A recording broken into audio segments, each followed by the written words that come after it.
Hey, y'all, it's Tim Miller from the Bulwark. I watched Trump's unhinged speech in Doral last night with Marco Rubio, so you didn't have to.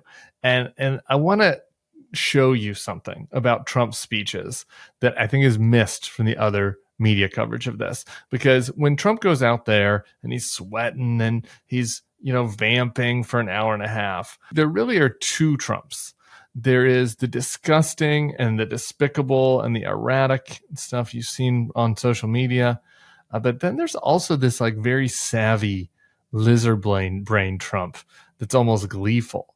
And seeing both is important to understanding him, and understanding him is critical to beating him. So let's just back up really quick. I'm sure you've seen some of these clips already if you're kind of following resistance media outlets, right? You have the examples where Trump is mumbling over his words.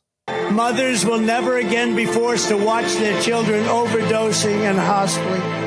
And we will never allow mothers to watch their child hopelessly dying in their arms, screaming, "What can I do? What can I do? Help me, God. What can I do?"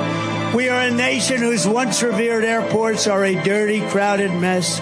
You sit and wait for hours and then are notified that the plane won't leave. You have how he talks about how the January 6 rioters are hostages. But when people who love our country protest on January 6th in Washington, they become hostages, unfairly imprisoned for long periods of time. And how he plays the weird QAnon music. Yes, oh yes, and quickly, says President Trump. Yes, oh yes. You have his stupid gaffes, right? You have here's one where he thinks his son Don is married. He's not. Has a great wife, as does Don. Oh, you like Laura, right?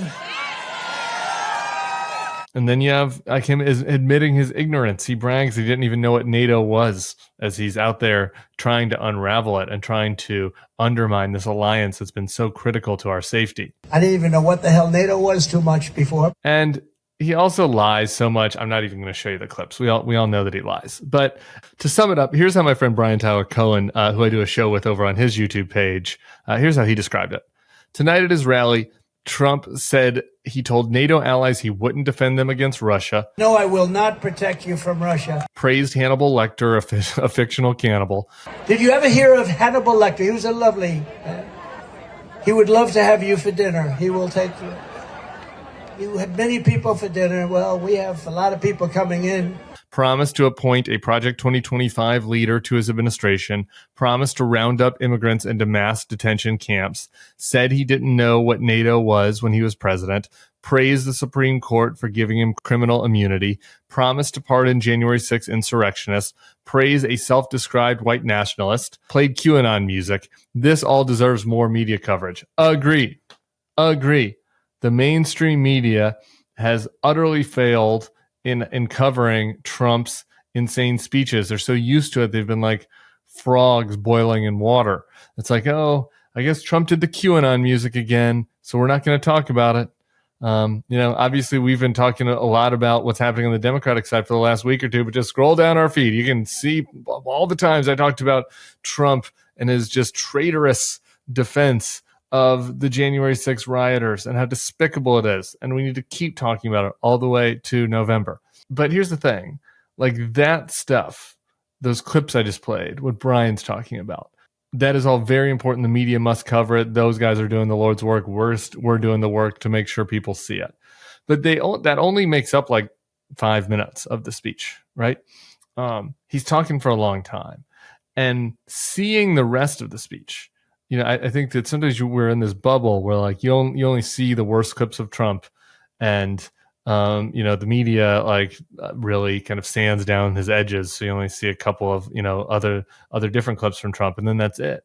But if you look at his wheels off speeches, he's up there and like he's having a good time. I fucking hate it. I don't laugh. I don't think it's funny, but he's making jokes. He's insulting people, and the jokes all support his core messages, right? He has these very clear contrast messages with Joe Biden. Migrants are coming to America and they are raping your children and taking your jobs. This is obviously bullshit. we've had immigration experts on, and immigrants, commit crimes at a lower rate than native-born Americans. Frankly, we need more immigration right now to help combat inflation. That's a broader kind of economic argument. So, like, fundamentally, the argument isn't true, but it's clear. He repeats it. It's something that resonates with a certain type of person. The other argument economically is that inflation is killing you and I'm going to help fix it. He has a new policy proposal that's that's silly and is goes against what an economist would argue for about how he's not going to tax tips. But again, it's a message. He tells his fans out there, he's like, when you write a tip in on a receipt, I guess Trump probably isn't doing a lot of receipt writing these days. He doesn't realize that on most places it's a screen where you're punching in the tip. But for the places where you are writing in the tip, he's like, right on there, vote Trump, no taxes on tips. Make sure that you write on the receipt, vote Trump for no tax on trips. No tax on tips. It's a short message. It's a clear message. It's kind of a dumb person's message, but it is something that people can grab onto. Joe Biden has caused this inflation. I'm going to help you. Part of it is I'm going to help working people by not so they don't have to pay as much of their taxes on tips. Again, it misrepresents the Joe Biden economy, but it's a clear contrast message. Anti-immigration, anti-inflation, and then there's the Joe Biden is old side of it. And he makes a bunch of jokes about it. He made some jokes about Joe Biden having a facelift. Everybody in the crowd gets a good laugh. And at the end of the speech, the people who are watching it, who are in a different bubble than us, come away with an understanding that they can then take out into the world of, you can't be for Joe Biden because he's for open borders and he's for inflation and he's so old and he's senile. That's their message. A lot of it is based in lies, but it's a clear message. It's a political message.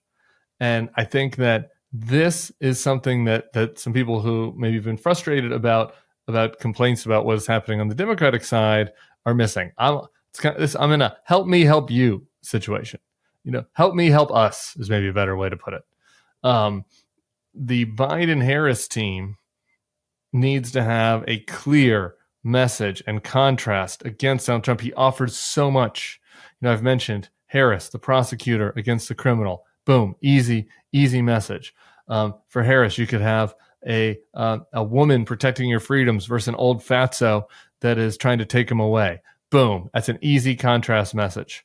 All right, we could all go through the million others. My colleague Sarah Longwell likes to say, for Joe Biden, it would be an old president surrounded by a normal team versus a crazy person surrounded by crazy people. That's a message.